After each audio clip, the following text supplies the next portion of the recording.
দর্শক, ইসমানী মির্জাপুর চেয়া মুক্তবাক অনুষ্ঠানে আপনাদের সবাইকে স্বাগত জানাচ্ছি। শুরুতেই জানিয়ে দিব আজকের শিরোনামগুলো। দর্শক, আজ আপনাদের সাথে আছি আমি মনজুর আল মতিন। আজকে আমাদের আলোচনা আমরা শুরু করব পিএসসির প্রশ্ন ফাঁস নিয়ে। যে ঘটনাগুলো আপনারা একের পর এক দেখছেন চ্যানেল 24-এর প্রতিবেদন প্রকাশের পর থেকে, সেখান থেকে এ নিয়ে আজকে 17 জনকে গ্রেফতার করা হয়েছে। তার মধ্যে পিএসসির কর্মকর্তারা যেমন আছেন, তেমনি আছেন পিএসসির চেয়ারম্যানের সাবেক গাড়ি চালক। এ নিয়ে কথা বলতে তিনজন সম্মানিত অতিথি স্টুডিওতে আমাদের সাথে উপস্থিত রয়েছেন।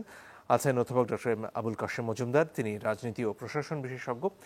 আছেন জনাব আবু আলম মোহাম্মদ শহীদ খান, তিনি সাবেক সচিব, এবং জনাব সৈয়দ ইশতিয়াক রেজা, তিনি editor in chief, Dhaka journal. এছাড়াও আমাদের সহকর্মী আব্দুল্লাহ আল ইমরান কানাডা থেকে আমাদের সাথে যোগ দিয়েছেন। আপনাদের সবাইকে স্বাগত আমাদের এই অনুষ্ঠানে। দর্শক, আলোচনায় যাবার আগে আজকে যে গ্রেফতার হয়েছে পিএসসির প্রশ্ন ফাঁসকে কেন্দ্র করে, তা নিয়ে একটা প্রতিবেদন দেখে নেব। পিএসসির প্রশ্ন ফাঁসের সবচেয়ে আলোচিত নাম সৈয়দ আবেদ আলী। চ্যানেল 24-এর অনুসন্ধানে পিএসসির চেয়ারম্যানের সাবেক এই গাড়ি চালকের নাম প্রচারের পর সমালোচনার ঝড় ওঠে সামাজিক যোগাযোগ মাধ্যমে।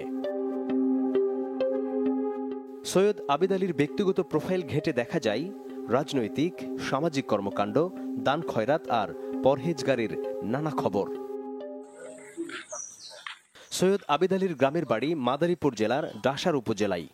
সাধারণ মানুষের সাথে কথা বলে পাওয়া গেছে তার বিপুল বিত্ত বৈভবের খবর। সে এরকম দুর্নীতির সাথে জড়িত, এই আজকে আমরা শুনলাম। এতদিন আমরা শুনি জানি যে সে দান দক্ষিণা করে। পর্যন্ত ঢাকায় রয়েছে ভাই, আমরা ওই কি আছে না আছে সেই আমরা কিছু করতে পারি না। সে নাই যে সে একটু বিল্ডিং টিল্ডিং করিয়া দান দক্ষিণা করে, একটা মসজিদ রয়েছে। ঢাকায় ও গ্রামে একাধিক বাড়ি, গরুর খামার ও সম্পদের তথ্য মিলেছে তারই ব্যক্তিগত সামাজিক যোগাযোগ মাধ্যমে। ঢাকাতে আমার 7তলা বাড়ি আছে, একটা 11তলা বাড়ি আছে একটা। আমার পাওয়ার কিছু নেই আলহামদুলিল্লাহ। আমি 71 শতক জায়গার ভিতরে আমার মসজিদ দিয়েছি, ঈদগাহ দিয়েছি, পাবলিক গোরস্থান আমার নিজের গোরস্থান বানিয়ে রেখেছি। এখন একটা বাড়ি করতেছি, বাড়িতে প্রায় 3 কোটি টাকার মতো অলরেডি খরচ হয়ে গেছে। যদিও ব্যবসা বাণিজ্যের মাধ্যমে বিত্ত বৈভব বানিয়েছেন বলে দাবি তার।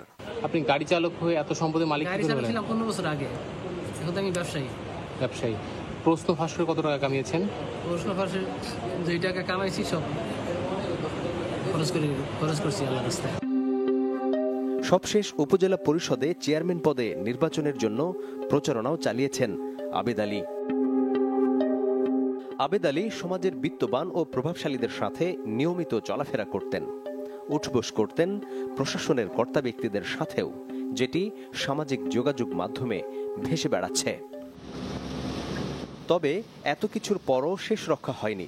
চ্যানেল 24-এর অনুসন্ধানের পর আলোচিত গাড়ি চালক আবেদ আলী জীবন, 2 উপপরিচালক, 1 সহকারী পরিচালক সহ মোট 17 জনকে গ্রেপ্তার করেছে সিআইডি। বাকিদের ধরতে চলছে অভিযান। শুরুতেই আব্দুল্লাহ আল ইমরান, আপনার কাছে আসতে চাই। খুব স্পষ্ট করে জনাব আবেদ আলী বলছিলেন যে প্রশ্ন ফাঁস করে যে টাকা কামিয়েছেন সেটি আল্লাহর রাস্তায় তিনি ব্যয় করেছেন। আরেকটু বিস্তারিত শুনতে চাই তার সম্পর্কে, বিশেষ করে একজন গাড়ি চালকের পক্ষে আসলে কিভাবে এত বড় একটা ঘটনায় জড়িয়ে পড়া সম্ভব হলো, এত পরিমাণ বিত্ত বৈভবের তিনি মালিক হলেন। মঞ্জুর, আসলে গাড়ি চালক বলে তাকে ছোট করা যাবে না, কারণ তিনি হচ্ছেন একটি প্রতিষ্ঠানের চেয়ারম্যানের গাড়ি চালাতেন। বাংলাদেশের প্রেক্ষাপটে আপনি বুঝতেই পারছেন যে এর আগে স্বাস্থ্যের মালিক তিনিও গাড়ি চালক ছিলেন, এবং কি ঘটনা পরে বের হলো সেটা আপনারা জানেন। তো পিএসসির মতো একটি প্রতিষ্ঠানের চেয়ারম্যানের গাড়ি যিনি চালান, তিনি স্বাভাবিকভাবে একটু প্রভাবশালী হন। আর তার যদি এরকম অবৈধ ব্যবসা থাকে, মানে প্রশ্ন ফাঁসের, তাহলে তো কথাই নেই। তো আসলে এখন আমাদের এই ইনভেস্টিগেশনের পরে পুরো ব্যাপারটা পরিষ্কার হতে শুরু করেছে, এবং আমরা বারবার বলছি যে আমাদের অনুসন্ধানটি কেবল আমরা যে অংশটুকু প্রচার করেছি এটি আসলে এই ঘটনার একটা টিজার। আমাদের কাছে আসলে এত বেশি ইনফরমেশন, এত বেশি ডেটা আছে যেগুলো নিয়ে আসলে আমরা একাধিক পর্ব করব। আমি জানি না, আসলে গতকালকে থেকে দেখছি যে হঠাৎ করে আমাদের টোটাল ইনভেস্টিগেশনে যাদের নাম আমরা প্রচার করেছি তার মধ্যেই আবেদ আলীকে নিয়েই সবাই খুব আলোচনা করছেন, তাকে ভাইরাল করা হচ্ছে। এইটার পেছনে একটা একটা একটা কারণও আমি খুঁজে পেয়েছি, সেটি হচ্ছে আবেদ আলী তার এলাকা যে উপজেলা, সেখানে উনি নির্বাচন করতে চান। উপজেলা চেয়ারম্যান ইলেকশন সামনে, তিনি ব্যাপক গণসংযোগ, মানুষের মধ্যে প্রচার প্রচারণা নানান কিছু করছেন। তো তার পক্ষ বিপক্ষ গ্রুপ নিশ্চয়ই আছে। তো তারা যখন জানতে পেরেছে যে আবেদ আলীর এই চরিত্রটি মুখোশ উন্মোচন হয়েছে, তখন তারা এই ব্যাপারটিকে আসলে সামনে নিয়ে এসেছেন। আমাদের ইচ্ছা ছিল আবেদ আলীকে নিয়ে পরে আরো বিস্তারিত সম্পদের তথ্য দিয়ে একটা রিপোর্ট করার, বাট সামাজিক যোগাযোগ মাধ্যমে অলরেডি মানুষ সিটিজেন জার্নালিজমের মাধ্যমে এই ব্যাপারটাকে সামনে এনেছেন, আমরাও একটা রিপোর্ট করেছি।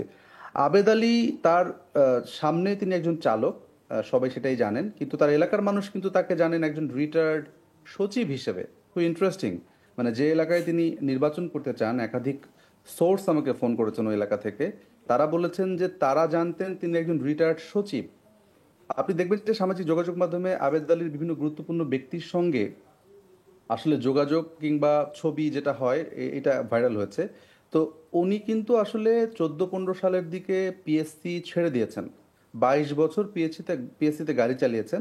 ওনার এত টাকা হয়েছে, এত সম্পদের উনি মালিক হয়েছেন, উনি মনে করেছেন এই গাড়ি চালানোর পেশাটি তার জন্য আর সম্মানজনক নয়।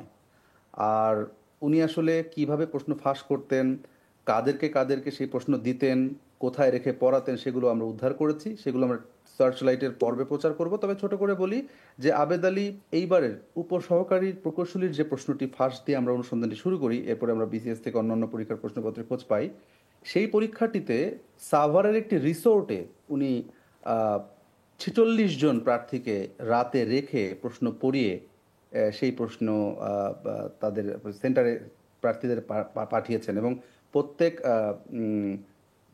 চাকরি প্রার্থীর কাছ থেকে 12, 14, 15 লাখ টাকা উনি কন্ট্রাক্ট করেছেন। এবং সাজেদুর রহমানের কাছ থেকে, যার কাছে তিনি প্রশ্নটি নিয়েছেন, তার কাছ থেকে তিনি এই প্রশ্নটি 1 কোটি টাকায় ডিল হয়, উনি 75 লাখ টাকা অগ্রিম দিয়েছেন।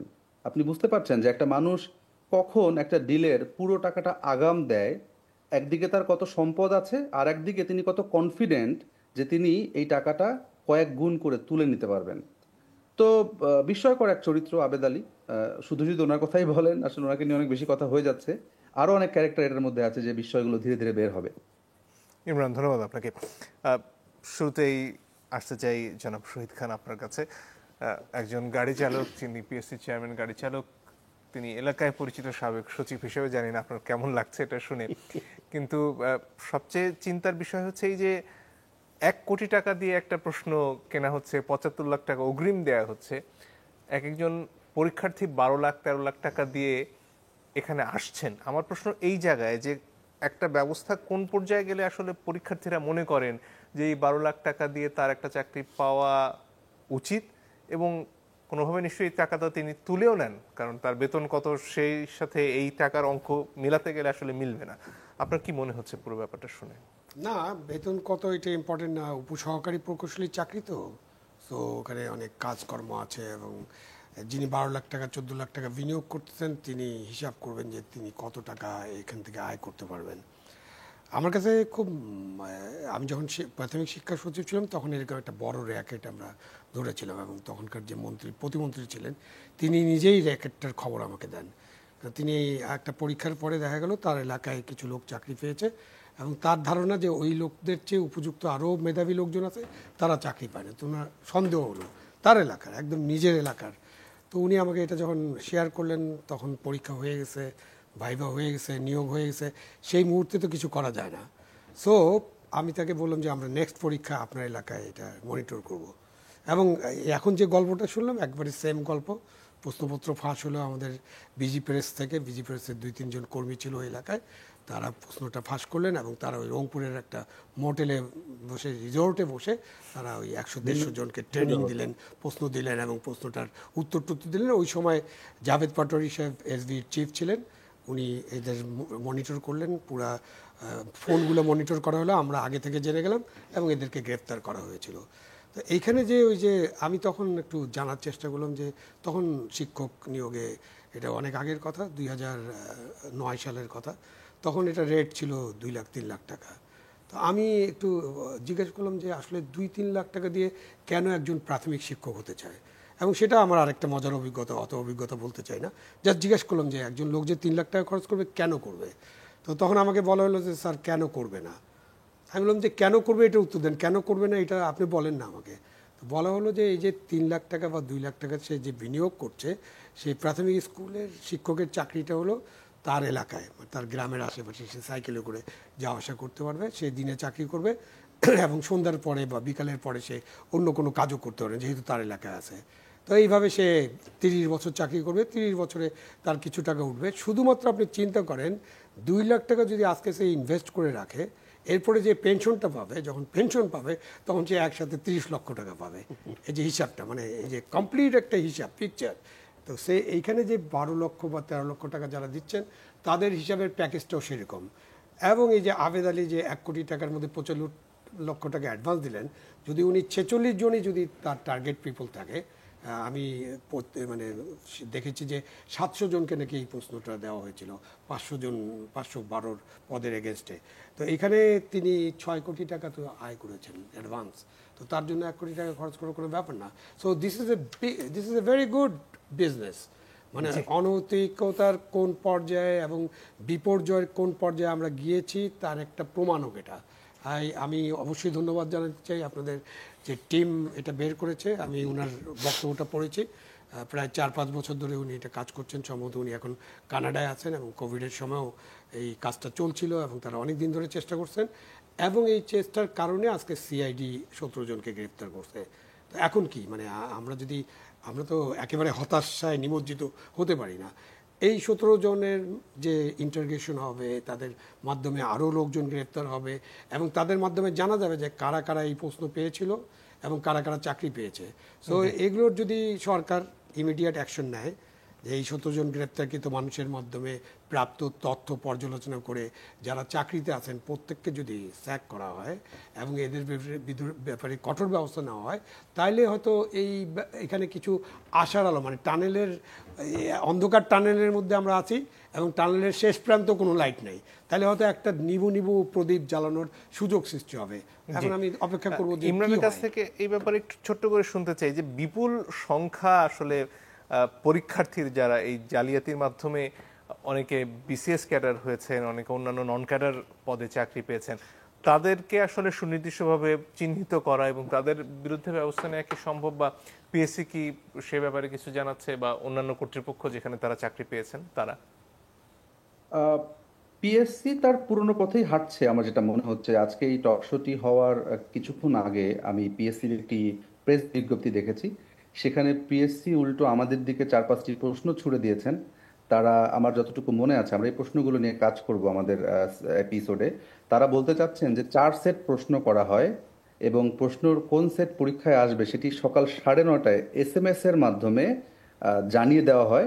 সো প্রশ্ন ফাঁসের কোনো সুযোগ নেই। কিন্তু আমি যাদেরকে ইন্টারভিউ করেছি, এই অনুসন্ধানে যাদের সঙ্গে আমরা কথা বলেছি বা পুলিশ যাদেরকে ধরেছে, সেই ব্যক্তিগুলোই একই বক্তব্য দিয়েছে। তারা বলছে যে তারা 4 সেট প্রশ্নই কমপক্ষে 1 সপ্তাহ আগে পেয়ে গেছেন। তো যদি 4 সেট তারা করেন, সকালবেলায় তো আসলে সেট নির্ধারণের কোনো দরকার নেই, কারণ 800 প্রশ্নই তারা তাদেরকে পড়িয়েছেন এই যারা এই চক্রের সঙ্গে জড়িত। তো এই পিএসসি আসলে তার পুরনো পথে হাঁটছে, অস্বীকার এবং ব্যাপারটাকে অস্বীকার করে এড়িয়ে যাওয়ার যে চেষ্টা। কিন্তু আমার মনে হয় যে এইখান থেকে পিএসসির একটা রিকনস্ট্রাকশনের পথে হাঁটা উচিত। কোথায় কোথায় ত্রুটি আছে, কিভাবে প্রশ্নগুলো ফাঁস হয়, যেটা ঢাকা বিশ্ববিদ্যালয় করেছিল। আপনি জানেন যে ঢাকা বিশ্ববিদ্যালয় আমাদের রিপোর্ট প্রচারের পর এটিকে অ্যাড্রেস করেছে, সেই সব শিক্ষার্থীদেরকে বহিষ্কার করেছে এবং তারা তাদের পরীক্ষা পদ্ধতিতে পরিবর্তন এনেছে, 40 মার্কের রিটেন যুক্ত করেছে। তারা তাদের নিজস্ব ক্যাপাসিটি বিল্ড আপ করেছে প্রশ্ন ছাপার এবং প্রশ্ন প্রণয়নের, এবং তারা কিন্তু এই সংক্রান্ত যে কোনো কাজে দুর্দান্ত সব তদন্ত করে নিজেদের মধ্যে ব্যবস্থা নিয়ে এটাকে আরো সুরক্ষিত করার চেষ্টা করেছে। তো আমার কথা হচ্ছে, পিএসসির চেয়ারম্যান কিংবা বোর্ডে যারা আছেন, হয়তো তারা আন্তরিকভাবে চেষ্টা করছেন, কিন্তু এই ঘটনা যেহেতু ঘটছে, আমরা একটি ন্যাশনাল টেলিভিশন, আমরা যেহেতু এই তথ্য প্রমাণ সহ প্রচার করছি, তারা অস্বীকার না করে এই বিষয়গুলো যদি খতিয়ে দেখে এই গর্তগুলো বন্ধ করার চেষ্টা করেন, তাহলে হাজার হাজার লাখ লাখ মেধাবী শিক্ষার্থী বেঁচে যাবেন। নাহলে এটা একটা স্রেফ প্রহসন। আপনি পরীক্ষা অ্যারেঞ্জ করছেন, কষ্ট করে বাসে করে হোটেলে থেকে মানুষ পরীক্ষা দিচ্ছে, শ্রমিক, কৃষক, দিনমজুর, তাদের সন্তানেরা, আর পরীক্ষার্থীরা মানে চাকরি পাওয়া তো দূরে থাক, তারা তো আসলে মানে এই জালিয়াতদের যে সংখ্যা, সেই সংখ্যার সঙ্গে মূল মেধাক্রমেই ঢুকতে পারবেন না। না, আমরা যে আভাস পাচ্ছি আর কি, একটি পরীক্ষা যেটি পেলাম, হ্যাঁ আমরা অনেককে চিহ্নিত করতে পেরেছি, সেগুলো আরো একটু তদন্ত করছি, সেগুলো এভিডেন্সিয়াল করার চেষ্টা করছি। আমার মনে হয় যে সার্চ লাইটের পর্বগুলোতে আমরা ধীরে ধীরে তাদেরকে সামনে নিয়ে আসতে পারবো। এগুলো নিয়ে আমরা কাজ করছি, আগাম কোনো কিছু বলা ঠিক হবে না।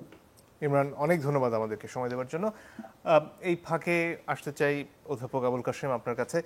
এই যে পরিস্থিতি, যেখানে ঢাকা বিশ্ববিদ্যালয় তাদের মতো করে অনেক পরিবর্তন এনেছে, চ্যানেল 24-এর প্রতিবেদন, ইমরান জড়িত ছিলেন তখনও, এবং এখন কিন্তু সেই অভিযোগগুলো ঢাকা বিশ্ববিদ্যালয়ে ভর্তি পরীক্ষায় আর শোনা যাচ্ছে না। পিএসসি যে অবস্থান নিয়েছে যে তারা বলছে এর সম্ভাবনাই নেই, কিন্তু আমরা একেবারে পরিষ্কার প্রমাণ দিয়ে দেখাচ্ছে যে এই ঘটনাগুলো আসলে ঘটেছে। এক্ষেত্রে আসলে পিএসসির কি করা উচিত? ধন্যবাদ আপনাকে। আসলে যে আপনার আজকে আলোচনার প্রারম্ভিক পর্যায়ে আপনি বলেছিলেন যে এই ধরনের প্রশ্নপত্র ফাঁস চরম অবক্ষয়। আমি বলবো যে চরম অবক্ষয়ের পরেও যদি আরও কিছু থাকে সেটাও হওয়া উচিত, বলা উচিত। এই কথা বলে আমি শুধু এটুকু বলবো, আজকে আমরা দেখতে পাচ্ছি আমাদের ছাত্রছাত্রীরা, অধিকাংশ ছাত্রছাত্রীরা কোটার বিরুদ্ধে আন্দোলন করতেছে এবং তাদের দাবি হলো মেধা।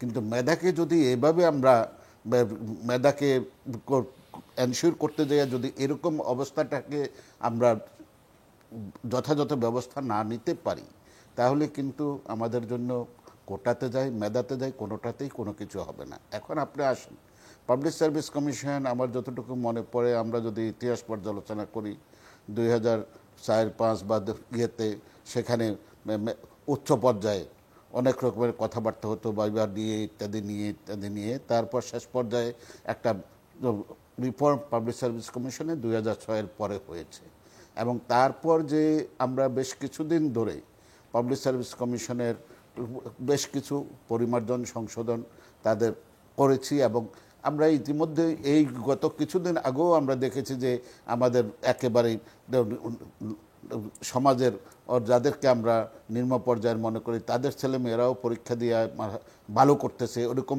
খবরও আপনাদের মাধ্যমে আমরা দেখতেছি।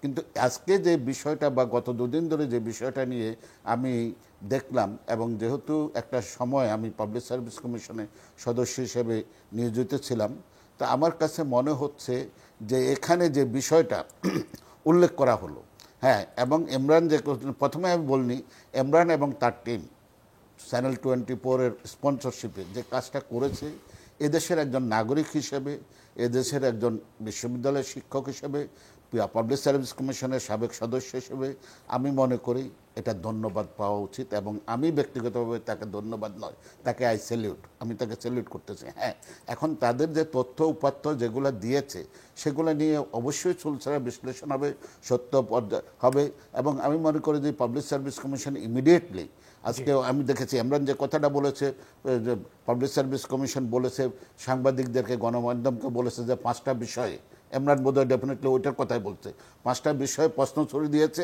এগুলা নিয়ে কথাবার্তা ইয়েটা করার জন্য। আমার কথা হলো যে ইমরানরা যে কথাটা বলেছে, যদি পাবলিক সার্ভিস কমিশনের দৈনিক মেম্বারের রুমে হয়তোবা প্রশ্নটা ছিল, প্রশ্নটা পাণ্ডুলিপি ছিল, এখন যদি ওই পাণ্ডুলিপি, যেটা ইমরান যে কথাটা বলেছে, প্রশ্নটা হয়তোবা 1 সপ্তাহ আগে তৈরি না হলেও কিন্তু পাণ্ডুলিপি তো কোনো না কোনো জায়গায় ছিল, তাই না? এবং সেই হিসাবে হয়তোবা ইমরানের কথাটাতে যদি আমি মনে করি, তা আমার এইটা নিয়ে পর্যালোচনা অবশ্যই হওয়া উচিত হবে। পাবলিক সার্ভিস কমিশন ইমিডিয়েটলি একদিনের সময় নষ্ট না করে, আমার মনে হয় আজকের মধ্যে পাবলিক সার্ভিস কমিশন একটা তদন্ত কমিশন করে, নিজেদের হাই পাওয়ার একটা কমিটি করে, প্রয়োজনে চেয়ারম্যান সাহেব নিজের নেতৃত্বে থেকে এটা করে আমাদেরকে হয়তোবা আশ্বস্ত করতে পারতো যে ইমরানদের যে রিপোর্ট আছে, রিপোর্টটাকে আমরা ধরে নিয়েছি, আমাদের সামনে রেখেছি, আমরা এটা বিবেচনা করতেছি, এটাকে আমরা সুলছাড়া বিশ্লেষণ করে আমরা ইমরানদেরকে ধন্যবাদ দেব, অথবা বলবো যে না, আপনাদের প্রসেসটা ঠিক ছিল, কিন্তু হয়তোবা যতটুকু যেভাবে আপনারা বলেছেন অতটা নাও হতে পারে। কিন্তু আজকে এই বিষয়টা সবচাইতে বেশি যেটা আসছে, পাবলিক সার্ভিস কমিশনের তার ঐতিহ্য পুনরুদ্ধার করার জন্য একটা সময় গিয়েছিল, ডক্টর সাদাত এন্ড গংরা যখন আসলো, তারপর থেকে পাবলিক সার্ভিস কমিশনের ইমেজটা আমরা দেখলাম মোটামুটিভাবে ছিল।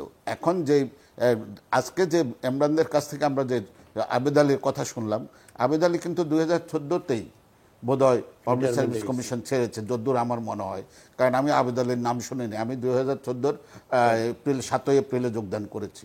তখন হ্যাঁ ইমরান আমাদের একরাম ভাই ছিলেন চেয়ারম্যান, পাবলিক সার্ভিস কমিশনের চেয়ারম্যান, এবং আমি ওনাকেও সাথে দীর্ঘ সময় কাজ করেছি।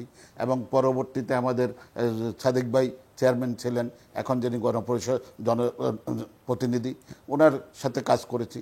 আমাদের সেই সময়টাতে আমার কাছে মনে হয় তথ্য সময় বলে দেবে, কিন্তু এতটুকু শুনিনি। আজকে যে জিনিসটা শুনলাম, বিশেষ করে গত পরশুর যেটা রেলওয়ের নিয়োগ নিয়ে যেটা আসলো, এটা তো আমরা না তো একেবারে পাবলিক সার্ভিস কমিশনের কাছে একটা ওপেন চ্যালেঞ্জ ছড়িয়ে দিয়েছে। এখন it is the responsibility of the public service commission to investigate thoroughly, এবং একটা জাতিকে আমাদেরকে আশ্বস্ত করা, এবং একজন নাগরিক হিসেবে আমিও পাবলিক সার্ভিস কমিশনটাকে জিনিসটাকে তারা থরো ইনভেস্টিগেশন করে প্রয়োজনে সিআইডি যাদেরকে 17 জন ধরছে হয়তো বা আরও লোক ধরা পড়বে, এবং তাদের কাছ থেকে পুরোটা শোনার পরে আমি আমাদের সাবেক সচিব অত্যন্ত রেসপেক্টেড আমার ভাইয়ের সাথে একমত পোষণ করে বলবো, শুধুমাত্র এখানে যাদেরকে ধরেছে তাদের নয়, যারা এর দ্বারা বেনিফিট পেয়েছে, বেনিফিশিয়ারিদেরকে পিকচারে আনতে হবে এবং তাদের দৃষ্টান্তমূলক শাস্তি দিতে হবে। কারণ এখানে একটা কথা বললে আমাদের ভুল হবে, কারণ অনেক সময় দেখা যায় চাকরির বাজার এত নির্ধারণ খারাপ অবস্থা দেখে আমাদের ক্যান্ডিডেটরাও তারাও কিন্তু এদেরকে আবেদনকারীদেরকে খোঁজে। জি, জনাব ইশতিয়াক রেজার কাছে এই ফাঁকে একটু আসতে চাই, আপনার কাছে ফিরবো আবারও। আজকে পিএসসি একটি প্রেস বিজ্ঞপ্তি দিয়েছে, সেখানে তারা বলছেন কমিশনের আওতাভুক্ত পরীক্ষার প্রশ্নপত্র প্রণয়ন, প্রশ্নপত্র সমীক্ষণ এবং মুদ্রণ সর্বোচ্চ সতর্কতার সাথে করা হয় এবং তা যথাযথভাবে সংরক্ষণ করা হয়। এসব কারণে পরীক্ষা শুরুর পূর্বে প্রশ্নপত্র ফাঁস হওয়ার সম্ভাবনা থাকে না বললেই চলে। তো এরপরে কি আসলে খুব বেশি কিছু আশা করেন আপনি পিএসসির কাছে? অনেক ধন্যবাদ। পাবলিক সার্ভিস কমিশন যে প্রেস রিলিজ দিয়েছে, এটা ডিনায়াল সিনড্রোমের মতন আমার কাছে মনে হয়েছে। এটা থেকে বের হয়ে আসতে হবে।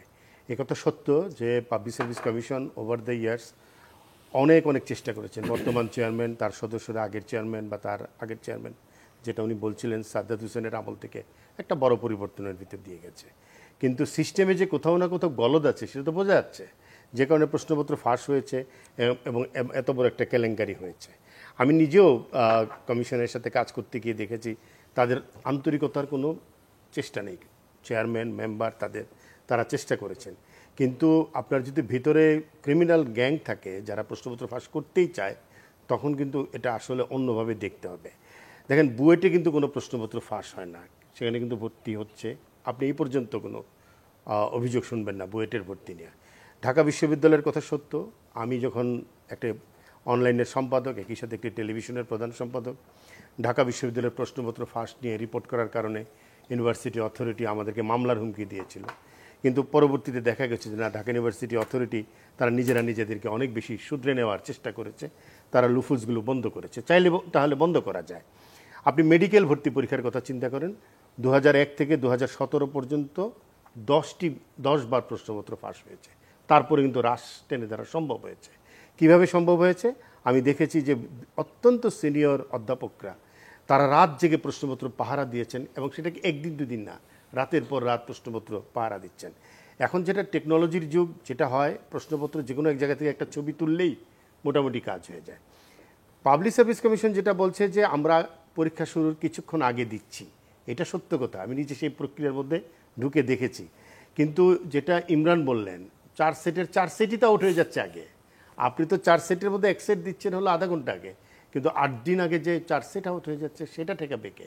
সুতরাং আমি মনে করি এটাকে খুবই একটা গভীর দৃষ্টিতে দেখা দরকার। এখন বিষয়টা হলো পাবলিক সার্ভিস কমিশনের কাছে আমরা এটা আশা করি না যে এরকম একটা ঘটনা ঘটতে পারে, কিন্তু দুঃখজনক হলো এই প্রশ্নপত্র ফাঁসের কারণে যারা চান্স পেল না তাদের প্রতি তো রাষ্ট্র অন্যায্য আচরণ করলো, তারা বঞ্চিত হলো। যারা চান্স পেল তারা আসলে মেধাবী না, তারা কলুষিত করলো সিস্টেম। তারা গিয়ে যে চাকরিটা পাবে সেটাকে কলুষিত করবে, তারা এই সিস্টেমটা কন্টিনিউ করে যাবে। এবং এটার মাধ্যমে যেটা হয়েছে যে একটা বড় ধরনের অন্যায়কে দীর্ঘদিন লালন করা হয়েছে। আমি ধরেই নিলাম অজানা ছিল, কিন্তু অজানা অবস্থাতেই লালন করা হয়েছে। না জানাটাও কোনো ক্ষেত্রে পাপের শামিল হয়ে দাঁড়ায়। এবং আমরা যে আজকে আমাদের প্রজন্মের ছেলেমেয়েরা কোটার আন্দোলন করছে, তারা তো এই কথাটাই বলছে, তারা মেধার ভিত্তিতে নিয়োগ পেতে চায়, অথচ আজকের পরে আমার ধারণা তারা আরও বেশি হতাশ হবে এবং তারা আরও বেশি, এবং তাদের অভিভাবকরা চিন্তিত হবে, আমি একজন অভিভাবক হিসেবে চিন্তিত হব। এমনিতেই দেখেন দেশে কিন্তু লেখাপড়া কমছে কিন্তু তরুণ প্রজন্মের ভিতরে। তার মধ্যে যদি এরকম একটা অনৈতিক সমাজ আমরা তৈরি করে ফেলি যে পাবলিক সার্ভিস কমিশনের মতন জায়গায় টাকা দিয়ে পাওয়া যায়, তাহলে কিন্তু এটা একটা বড় ধরনের ক্ষতির মুখে পড়বে। অনেক ধন্যবাদ। একটা বিরতির সময় হয়ে গেছে, আর ইমরান আপনার কাছ থেকে বিদায় নিয়ে নিচ্ছি। আপনাকেও ধন্যবাদ। দর্শক, একটু পরে ফিরে আসছি, এরপর আমরা কোটা আন্দোলন নিয়ে কথা বলবো। সাথে থাকুন। ইসমাইল মির্জাপুর চা মুক্তবাক, আমরা কোটা আন্দোলনের প্রসঙ্গে আসবো। আজকে তাদের কর্মসূচি ছিল সারা দেশেই, ঢাকায় বেশ স্থবির অবস্থা তৈরি হচ্ছিল তাদের আন্দোলনকে কেন্দ্র করে। সে নিয়ে একটা প্রতিবেদন দেখে নেব। বাংলা ব্লকেট কর্মসূচির দ্বিতীয় দিনে রাজপথে আরও সক্রিয় শিক্ষার্থীরা। সুযোগের সমতা নিশ্চিতে এক দফা এক দাবিতে বিভিন্ন সড়কে জড়ো হতে থাকেন সাধারণ শিক্ষার্থীরা।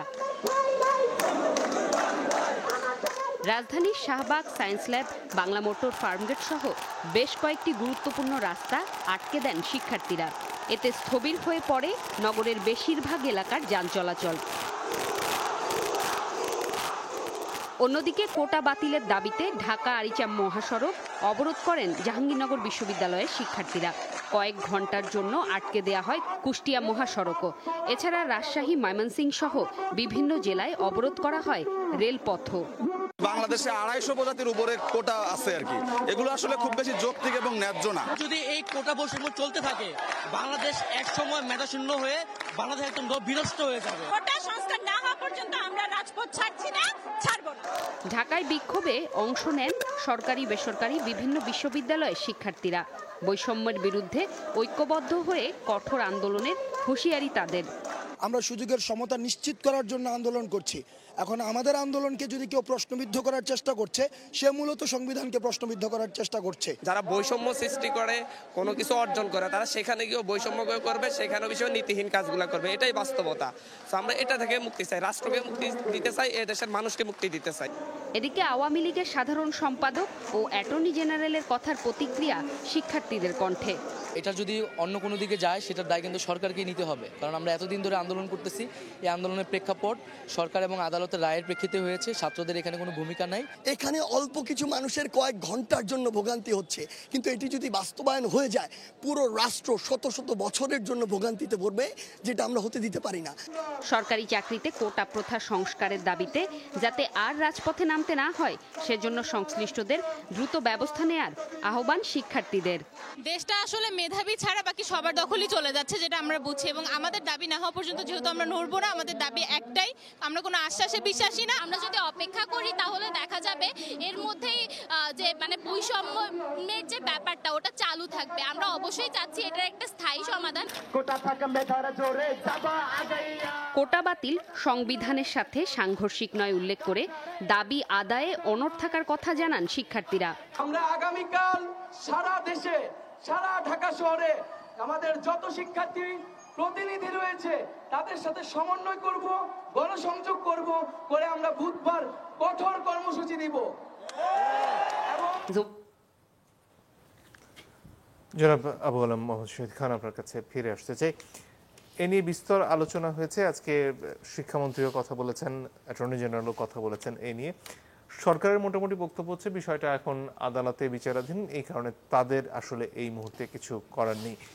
প্রশ্ন হচ্ছে, যে প্রক্রিয়ায় আসলে গোড়াতে একেবারে পরিপত্র দিয়ে সব কোটাই বাতিল করা হয়েছিল, সেটাই আসলে কতটুকু যৌক্তিক হয়েছিল? শিক্ষার্থীরা যে কথা বলছেন যে তারা 10% পর্যন্ত মেনে নিতে রাজি আছেন, তাহলে আলোচনার মাধ্যমে এই কাজটি তখনই বা কেন করা হয়নি? প্রথমত হচ্ছে যে টেকনিক্যালি গভর্নমেন্ট রাইট, যে এটা আদালতে বিচারাধীন বিষয়, এই জন্য তারা এই বিষয়ে কিছু করতে পারছেন না, টেকনিক্যালি রাইট। বাট বাংলাদেশে আদালতে বিচারাধীন বিষয়ে অতীতেও অনেক আন্দোলন হয়েছে এবং এটার ফলাফলও আমরা দেখতে পেরেছি। সুতরাং প্র্যাকটিক্যালি আন্দোলন এবং আন্দোলনের একটা ফলাফল থাকে। তো এখানে টেকনিক্যাল প্র্যাকটিক্যাল সিচুয়েশনের মধ্যে পার্থক্য আছে। আমরা ফিরে যাই 2018 সালে, যখন কোটা নিয়ে আন্দোলনটা শুরু হয়। অনেক দিন ধরে কোটা নিয়ে কথাবার্তা হচ্ছিল। তো কোটা নিয়ে যখন আন্দোলনটা শুরু হয়, তখন দাবিটা কিন্তু ছিল সংস্কারের দাবিটা, কোটা পুরোপুরি বাতিল করার নয়। এবং 9 থেকে 13 পর্যন্ত একটা হঠাৎ করে বাতিল করে দেওয়া হয়। কি 6 জন সচিবের একটা কমিটি করা হয়েছিল, তাদের একটা রিপোর্ট এবং অন্যান্য আরও কিছু বিবেচনা নিয়ে এটা বাতিল করে দেওয়া হয়। এই বাতিল করাটার সচিবরা কি এটা পুরোপুরি বাতিল করতে বলেছেন? বাতিল করার মধ্যে ইয়েস, তারা বোধহয় এটা সুপারিশ করেছিলেন। এই বাতিল করার মধ্যেই ওই ঝুঁকিটা ছিল যে পুরোপুরি আপনি বাতিল করে দিলেন, বাট একটা সমাজে, একটা রাষ্ট্রে এবং পৃথিবীর অনেক দেশে, উন্নত দেশেও কোটার একটা ব্যাপার আছে এবং কোটাটা কেন করা হয়। আমাদের যে সংবিধানের কথা আমাদের শিক্ষার্থীরা বলছেন, সেখানে যেমন চাকরি সমতা এসব বলা হয়েছে 27 অনুচ্ছেদে, আপনি জানেন, আপনি সংবিধানে এটাও বলা হয়েছে যে পিছিয়ে পড়া মানুষ, অনগ্রসর জনগোষ্ঠী, নারী, তাদেরকে ইয়েতে মেইন স্ট্রিমে আনার জন্য তাদেরকে সুযোগটা সৃষ্টি করে দিতে হবে। সুতরাং আমাদের সংবিধানের আলোকেই এই যে কোটাটাকে আমরা দেখতে পারি। এখন দেখেন না, প্রতিবন্ধী মানুষ, তাদের তো সমাজে আনতে হবে। সুতরাং 1% কোটা আছে, এটা খুব বেশি নয় এবং এটা পাওয়াও যায় না, হয়তো এটা আরও কমানো যেতে পারে, 0.5% করলেও হয়তো পাওয়া যেতে পারে। আপনার যে আদিবাসী জনগোষ্ঠী যারা আছে, তারা অনেক পিছিয়ে পড়া আছে, তাদেরকে মেইন স্ট্রিমে যদি আনতে হয়, তাদের জন্য একটু কোটা রাখতে হবে। বিশেষ করে আমি নারীদের ব্যাপারে কোটা রাখার ব্যাপারটা পুরোপুরি সমর্থন করি এই জন্য, তার আমার সমর্থনের অন্য যুক্তির চেয়ে একটা ইউরোপের যাই, ওই দেশটা তো খুব উন্নত। ইউরোপীয় পার্লামেন্ট কিন্তু একটা আইন করেছে যে প্রাইভেট সেক্টরে নীতিমালা পর্যায়ে, মানে পলিসি লেভেলে 40% নারী থাকতে হবে প্রাইভেট সেক্টরে। আপনি দেখেন কত শক্ত আইন, মানে শুধুমাত্র গভর্নমেন্ট সেক্টরে না, এবং কোথায় যে একেবারে পলিসি লেভেলে, সিইও, তারপরে ডেপুটি অথবা ডিরেক্টর, এইসব লেভেলে। সো নারীকে যে আমাদের 50% নারী আছেন, তাদেরকে যে একটা সমতায় আনতে হবে, এটা কিন্তু আমাদেরকে বিশ্বাস করতে হবে, এই বোর্ডটা থাকতে হবে। 82 আগে তো আমাদের পুলিশ সার্ভিসে, সিভিল সার্ভিসে, মিলিটারি সার্ভিসে নারীদের নেওয়াই হতো না। তো আপনি চিন্তা করেন যে নারীদেরকে আমরা কতদিন পর্যন্ত বঞ্চিত রেখেছিলাম। এখন যে আমরা নারীদেরকে নিচ্ছি, যে কোটা ছিল, বাতিল করার পরে অবস্থার পরিবর্তন ঘটেছে। আপনি নারীর সংখ্যা কত, 10 থেকে 12% সিভিল সার্ভিসে, কয়েকজন সচিবদের 60 জনের মধ্যে 4 জন সচিব নারী হয়েছেন, এবং বিচার বিভাগে হয়তো 1-2 বিচারপতি হয়েছেন হাইকোর্টে এবং সুপ্রিম কোর্টে গিয়েছেন, সুপ্রিম কোর্ট আপিলের ডিভিশনে। তো আপনি দেখতেই পাচ্ছি তো যে আমরা, তারা অনেক পিছিয়ে আছে।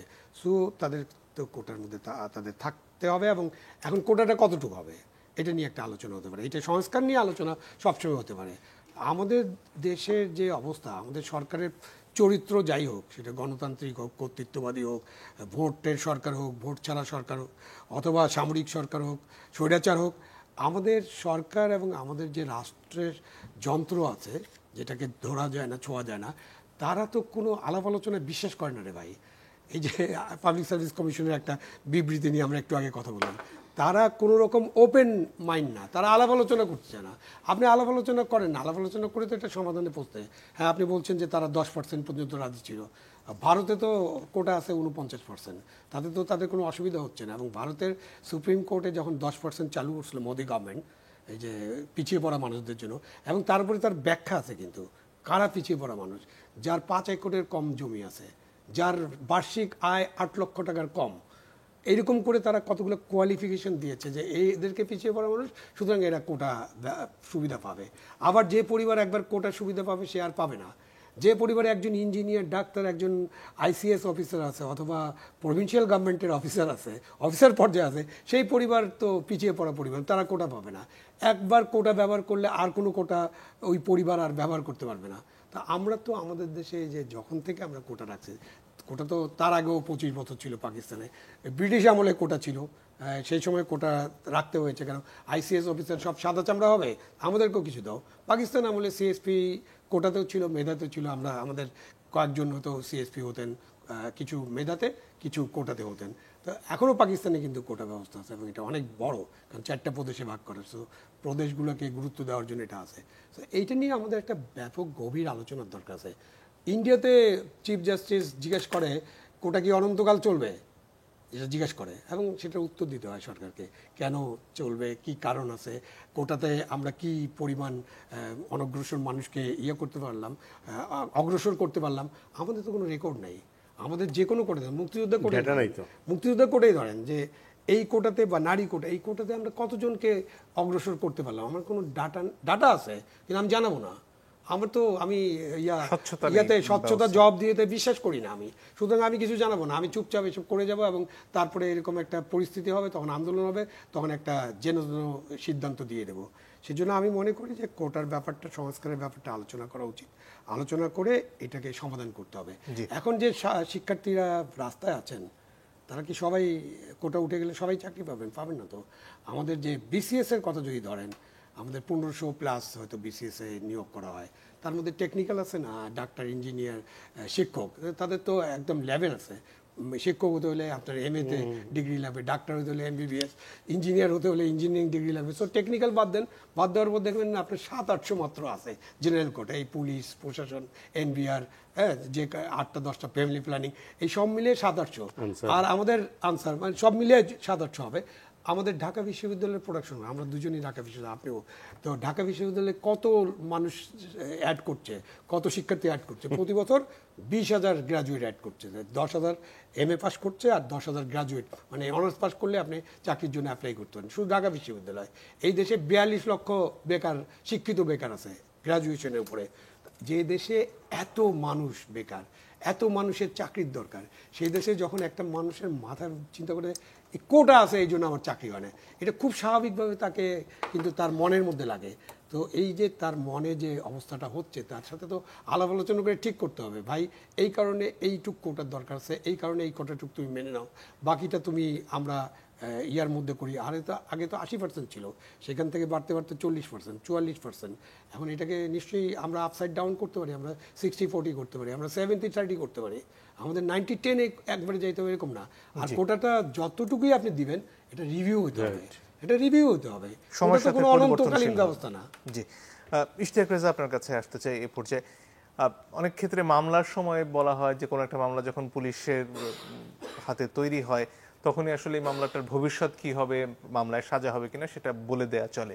এই পরিপত্র যখন হয় সেটা যেভাবে করা হয়েছে, তখন এটা কি অবশ্যম্ভাবী ছিল না যে সব কোটা বাদ করে দিলে আসলে সেটা আদালতে না টেকার সম্ভাবনাই বেশি, এবং সেটা কি তখন সরকার বুঝতে পারেননি? আমার কথা আলম ভাইয়ের সাথে প্রায় মিলে যাবে। দেখেন, যখন বাতিল করা হয়েছিল, যেভাবে বাতিল করা হয়েছিল 2018 সালে, ওটা একটা মনে হচ্ছে যে অভিমান করে আমি সব উঠাই দিলাম, আমি কিছুই রাখবো না। কিন্তু এটা তো এইভাবে, তখনই কিন্তু গণমাধ্যম বলেন, রিটায়ার্ড সিভিল সার্ভেন্টস, অধ্যাপক, প্রত্যেকে কথা বলেছেন। এমনকি যারা আন্দোলন করছিল তারাও বলছিল যে আমরা তো কোনো ব্ল্যাঙ্কেট বাতিল চাইনি, যদিও তাদের আন্দোলনের মধ্যে স্লোগান দেবেন কোটা প্রথা নিপাত যাক, কিন্তু সে এই কথাগুলো আছে। কিন্তু কোটা প্রথা সম্পূর্ণ তুলে দেওয়া যায় না, এর অনেকগুলো কারণ তো উনি বলেছেন। কয়েকটা দৃষ্টান্ত আমি দিই। একটা হলো, ভারত পাকিস্তানে তো বড় আকারে আছে, আপনি যদি বাইরের বিষয়ের দিকে তাকান, আমেরিকাতে দেখা যাচ্ছে শিক্ষা, সামাজিক সুরক্ষা সহ নানা খাতে ওরা যেটাকে বলছে সংরক্ষণ প্রথা, রিজার্ভেশন প্রসেস আছে ওদের এখানে। বিশেষ করে কালো মানুষের জন্য অনেক রাজ্যেই নানা ধরনের ব্যবস্থা আছে, চাকরির সহ। আমাদের মতো দেশে সরকারি চাকরি একটা বিরাট আরাধ্য বিষয়, ফলে যেটা হয়েছে এটার জন্য এমন একটা মরিয়া কাটাকাটি, সেই কারণে আমাদের কাছে মনে হচ্ছে যে এখানে বুঝি না ঢুকলেই নয়। আমি আলম ভাইয়ের সাথে একমত, সবাই কিন্তু এখানে টিকবেও না। যুক্তরাষ্ট্রের বাইরে কানাডা, নিউজিল্যান্ড, সাউথ আফ্রিকায় পজিটিভ অ্যাফার্মেটিভ অ্যাসিস্ট্যান্স, যেটা আপনাদের ভাষায় পজিটিভ ডিসক্রিমিনেশন সিস্টেমটা আছে। সেটা কিসে কিসে করা হচ্ছে? ভর্তুকি প্রদান করা লেখাপড়ায়, বাড়ি করে দেওয়া যদি প্রতিবন্ধী হয়, তারপরে শিক্ষা যদি না পিছিয়ে পড়ে বা চিকিৎসা যদি না করতে পারে তাদের জন্য চিকিৎসার ব্যবস্থা করা ইত্যাদি। প্রত্যেকটা ক্ষেত্রে, এমনকি জবের ক্ষেত্রে প্রাইভেট সেক্টর পর্যন্ত দে ক্যান ইন্টারফেয়ার পিছিয়ে পড়া মানুষের জন্য। সুতরাং কোটা আছে। আমাদের এখানে সাউথ আফ্রিকাতে দেখবেন ক্রিকেটে কিন্তু একটা কোটা আছে ব্ল্যাক প্লেয়ারদের জন্য। ব্রাজিল সম্পর্কে পড়তে গিয়ে দেখলাম ব্রাজিলে কোটা আছে এমনভাবে পিছিয়ে পড়া জনগোষ্ঠীর জন্য যে কম্পিটিশনকে যেন হ্যাম্পার না করে, কিন্তু তারা যেন একটা বেনিফিট পায়। তো কোনো কিছু তো বের করা সম্ভব, প্রসেস তো বের করা সম্ভব। আপনার তো দরকার আলোচনা। কিন্তু ফ্রান্সে ইউরোপিয়ান ইউনিয়নের আলোকে তারা 33 থেকে 40% পর্যন্ত সরকারি বেসরকারি চাকরি নির্বিশেষে তারা একটা কোটা রাখতে চায় নারীদের।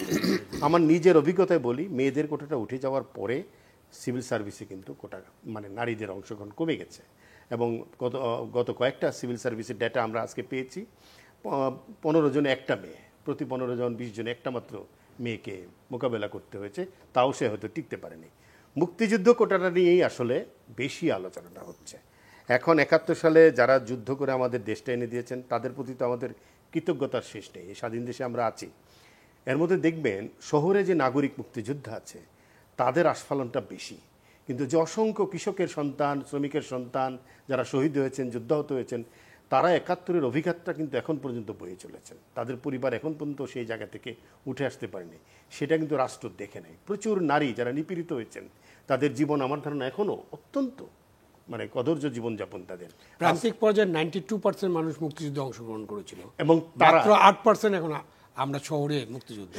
শুধু তাই নয়, বিশেষ করে যারা শহীদ হয়েছেন 30 লক্ষ শহীদের তালিকাই তো আমাদের হাতে নেই এখন পর্যন্ত। আজকে সন্ধ্যায় একজন মেম্বার আমাকে জানালেন, আজকে সন্ধ্যায় একজন সদস্য আমাকে জানালেন কোনো অবস্থাতেই 8 থেকে 10% বেশি মুক্তিযোদ্ধা কোটা ব্যবহৃত হয় না, পাওয়া যায় না। তাহলে আপনি এটা নিয়ে জেদ ধরে আছেন কেন? তাহলে আলোচনা করেন।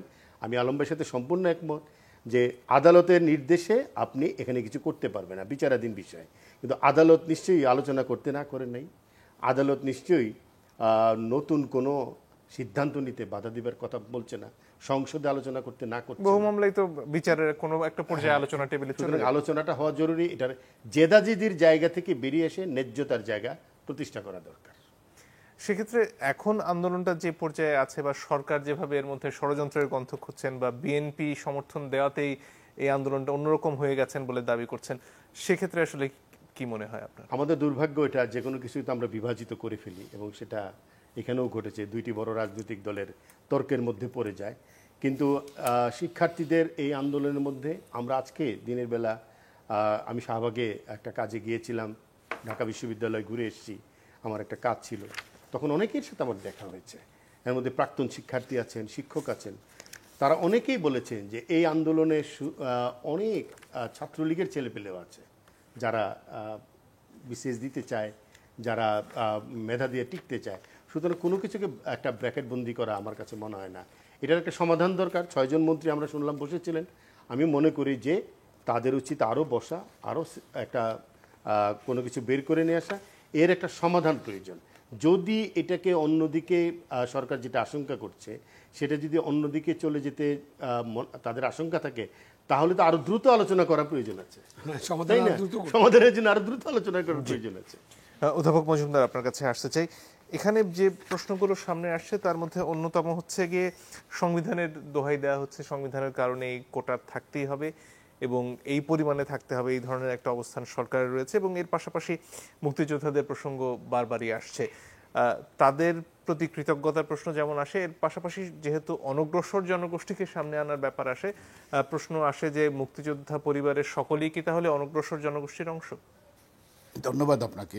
আসলে এই বিষয়টা নিয়ে অলরেডি আমরা যে আলোচনা করেছি, আমার দুঃখ এখানেই যে পাবলিক সার্ভিস কমিশন একটা সাংবিধানিক প্রতিষ্ঠান, অন্য 10টা সরকারি প্রতিষ্ঠানের মতো তারা পাবলিকের সাথে ইন্টারাকশন করতে কিছুটা হলেও তাদের স্বাধীনতা তুলনামূলকভাবে বেশি। সেখানে 2018 আন্দোলনের সময় দেখলাম না, আজকে এই যে আন্দোলন চলমান এই আন্দোলনও দেখলাম না পাবলিক সার্ভিস কমিশন জাতিকে জানালো যে 56% কোটা আসলে কি 56% কোটা কিনা। একটু আগেই আমাদের ইস্তেক ভাই বললেন যে পাবলিক সার্ভিস কমিশনের জন্য সদস্যের রেফারেন্স দিয়ে 30% কোটা, এটা কখনো মুক্তিযোদ্ধাদের 8 থেকে 10%-এর বেশি নয়। এবং এটা কিন্তু যদি জাতিকে আমরা জানাই যে 82 সাল থেকে এই কোটা সিস্টেম, যদিও 1972 সংবিধানের প্রেক্ষাপটে বঙ্গবন্ধু সরকার ওইটা শুরু করেছিলেন, কিন্তু 82-তে প্রথম এটা কার্যকর হয়।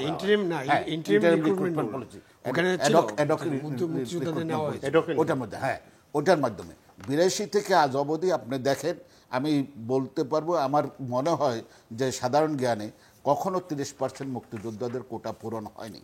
হ্যাঁ, কত পার্সেন্ট হয়েছে এটা পাবলিক সার্ভিস কমিশন ইচ্ছা করলে আগামীকাল সকালেই আমাদেরকে জানাই দিতে পারে। তাহলে আমাদের মধ্যে কোন কোটা কতটুকু। এখন এরপর আসেন, কোটাটা কার্যকর হয় কখন?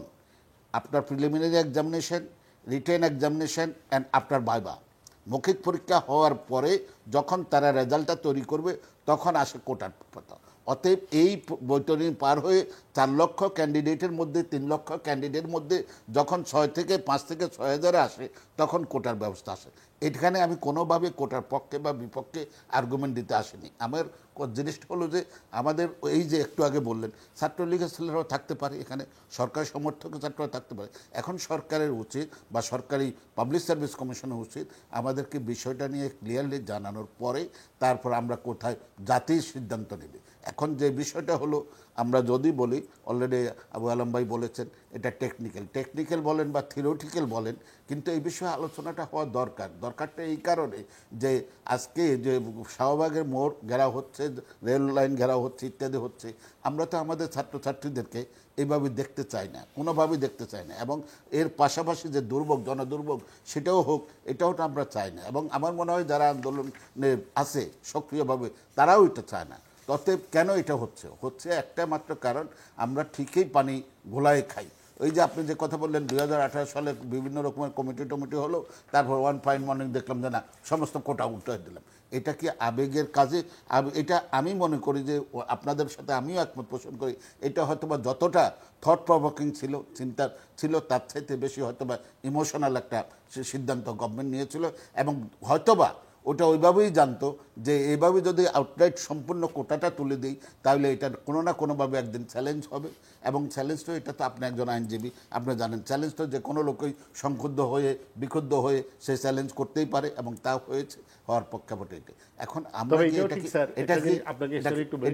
যারা কোটাতে আসে তারা যে অমেধাবী তা কিন্তু না, এটা কোটাতে তো তখনই আসতে 4 লক্ষ থেকে নিয়ে যখন আসার পরে আমি সে কারণেই বলতেছি না। এবং এই বিষয়গুলোতে পাবলিক সার্ভিস কমিশন আজ অবধি আমাদেরকে বলে না। আমার কেন বলা দরকার, আপনার কেন বলা দরকার? আগেই তো যখনই এইরকম একটা সিচুয়েশন হবে তখনই তো লেট দ্য পিপল নো এই প্রতিষ্ঠানগুলো। কিন্তু এটা যখন হচ্ছে না বলেই আজকে আমাদের জনগণের সাফারেন্সটা বেশি হচ্ছে। এবং আমি মনে করি আমাদের যেই পাবলিক সার্ভিস কমিশন বলেন বা জনপ্রশাসন মন্ত্রণালয় বলেন বা শিক্ষা মন্ত্রণালয় বলেন, এই বিষয়টা নিয়ে তারা যত তাড়াতাড়ি দি সুনার দি বেটার। কারণ আবু আলম ভাই বলেছেন, ইস্তিয়াক ভাই বলেছেন, আমিও একমত পোষণ করতেছি, যদি আপনি রাজনীতির গন্ধ পান, বিভাজনের গন্ধ পান, তাহলে আপনি তো সরকার, আপনি তো চাবেন আপনার সময় আপনার টেনিওরে কোনো রকমের কোনো ডিস্টারবেন্স না হোক কোনো না কোনোভাবে। তা আপনি এটা দি সুনার দি বেটার এটা আপনি নিয়ে নিচ্ছেন না কেন? এক আলোচনার তো করতেই হবে, আজও কালোক আলোচনা করতে হবে, এবং এটাতে একটা সুরাদ আসতে হবে। এবং আমি বিশ্বাস করি যে আজকে যে বিষয়টা আসলো, আমি পাবলিক সার্ভিস কমিশনে থাকতে আমি দেখেছি প্রতি 15 জন 16 জনের বাইবা হতো দৈনন্দিন, এবং আমরা অন্তত 5-6 জন পেতাম। এখন সেটা কেন? কারণ ওটা ঠিকই অ্যাপ্লিক্যান্ট ঠিকই করছে, কিন্তু তারা হয়তো বা আসতেছে না বা আগ্রহ তারা হারাই ফেলছে।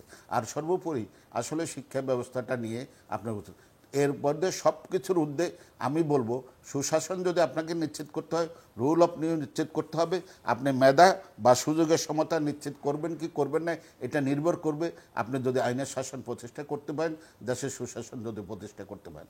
আদারওয়াইজ যা কিছু বলেন এগুলো সব শুভঙ্করের পাখি হবে। আজকে হয়তো বা আপনি কোটা সিস্টেম তুলে ফেললেন, তাই না? কিন্তু আপনার যদি পাবলিক সার্ভিস কমিশনের মেম্বারদের মধ্যে যদি ওই প্রবণতা থাকে 200 নম্বর মধ্যে 200 নম্বর দিয়ে দেবো, 180 নম্বর দিয়ে দেবো, তাহলে কি করবেন আপনি? এটা কি গভর্নমেন্ট আপনাকে যদি আগে চলে যায় তাহলে কি করবেন আপনি? আমি তো দেখেছি, আমি বলতে পারি 180 আমি কখনো দিই নাই, কিন্তু দেওয়া হয়েছে।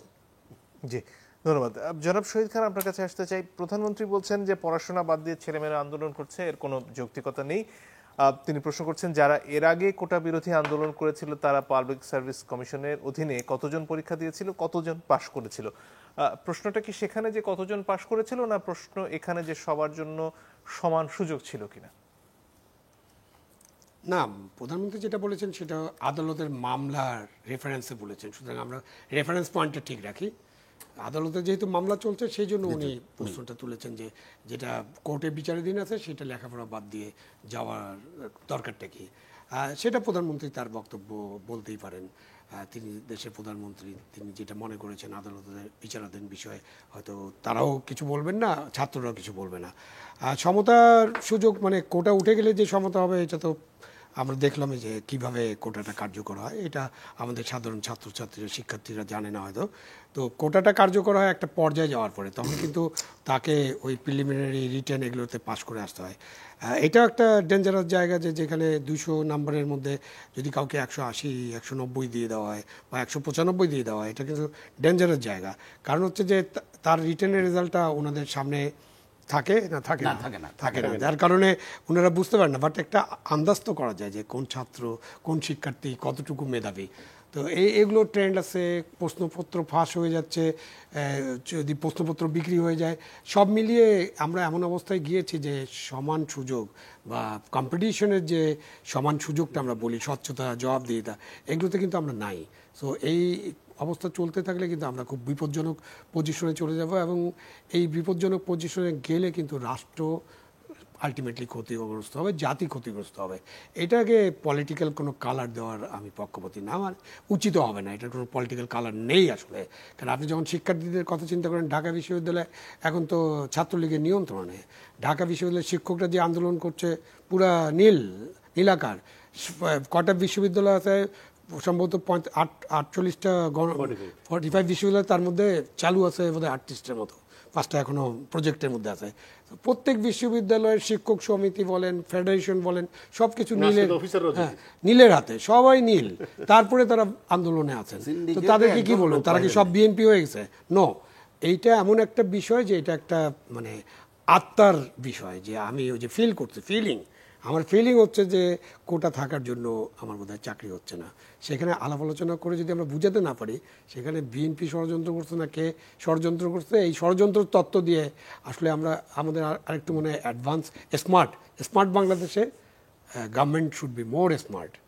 জি, দিনের শেষে আমি একটু যোগ করি আমার কথাটাতেই, যে হ্যাঁ প্রশ্ন উঠতে পারে, আমাদের এখানে রিটেন পরীক্ষার পরে ভাইভাতে আমরা 200 নাম্বার নিচ্ছি বাংলাদেশে, ইন্ডিয়াতে পাবলিক সার্ভিস কমিশনে কিন্তু 300 নাম্বার, কিন্তু ওখানে আপনার ওই 300 নাম্বারের মধ্যেও কিন্তু ইন্ডিয়াতে এটা নিয়ে প্রশ্ন ওঠে না। কিন্তু আমরা এখানে প্রশ্ন করতেছি যে ওই যে আপনার আমাদের রিক্রুটমেন্ট সিস্টেম থেকে শুরু করে প্রত্যেকেরই ইন্টিগ্রিটি নিয়ে প্রশ্ন এসে যাচ্ছে বলেই, এবং এরকম একটা সিচুয়েশনে আপনি কোটা করেন, সম্পূর্ণ মেধা করেন, যদি আপনার ওই যে জিনিসটা বললাম, এখন এখানে একটা ব্যাখ্যা দিই আমি, ঢাকা বিশ্ববিদ্যালয় বা জাহাঙ্গীরনগর বিশ্ববিদ্যালয় বা বাংলাদেশের যে কোনো বিশ্ববিদ্যালয়ে ক্লাসে যদি 50 জন ছাত্রছাত্রী থাকে, পরীক্ষার্থী যদি 50 জন হয়, এক যে নাম্বার ফার্স্ট যে হয়েছে এবং প্রথম 20 জনের মধ্যে আপনি দেখবেন তাদের পার্সেন্টেজ, তাদের ইয়েটা হলো মাত্র 1% বা 2%-এর ব্যবধান। এখন যদি আপনি 1100 নম্বর রিটেন পরীক্ষা নেন, প্রথম 500 জনের মধ্যে যদি আপনি সিদ্ধান্ত নেন যে আপনি আপনার এই ক্যান্ডিডেটকে 200-র মধ্যে 180 দিবেন, তাহলে সে হয়তো বা প্রথম 10 জনের মধ্যে চলেও আসতে পারে। কারণ ওদের মধ্যে ওই 1100-র মধ্যে হয়তো বা টপারটা সর্বসাকল্যে 1 নম্বর থেকে 50 নম্বর পর্যন্ত সম্ভবত 50-এর বেশি নয়, কিন্তু আপনি আপনার ক্যান্ডিডেটকে 180 দিলেন আর আরেকজন সাধারণ ক্যান্ডিডেটকে 130 দিলেন, তাহলে কি হলো? ওখানে